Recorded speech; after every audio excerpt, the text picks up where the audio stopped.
So James Smith gamifies it in the same way. You know, does he? Yeah, absolutely. Exactly the same way. And he always says that it's just like playing levels on a computer game. Yeah. And this month, wow, like I got another XP point or whatever. And I think that's very important because social media and the fact that it is associated with status, even though everybody says, oh, you know, it doesn't really matter and blah, blah, it does. Like it's very hard for us to remove the human hierarchy from what is evidently just quantified fucking status, right? On a screen.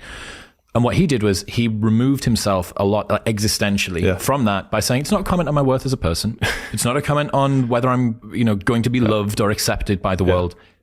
It's me putting some stuff out. And wow, we won this month. Yeah. And this month, oh, maybe we didn't win. Why didn't we win? Or I'll go back. The same way as if someone beats you at FIFA, unless you're like a pro FIFA player or whatever. But again, with that, what's the difference between the amateur FIFA player and the pro FIFA player? The pro has put his existential connection to his content and the success of it. There's so many little things on this that I want to go into. One of them is that, so Dr. Kashey is my closest friend. He's like a behavioral, whatever, loves studying why humans do things. And so people who are most successful, a lot of times it's not that they necessarily have more willpower. They find other ways to reward themselves. And so he's like, the more skills you have, the more ways you have to reward yourself.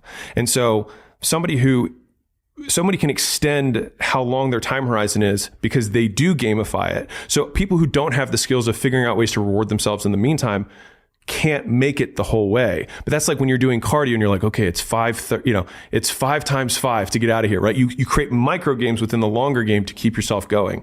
And the thing is, I've seen that across verticals. So like if you look at, so Travis Mesh is a Olympic lifting coach out of North Carolina. And he has this really cool way of getting lifters to PR every workout, to have a personal record every workout. And what he does is he have them map every single set and rep range for every single lift at every weight.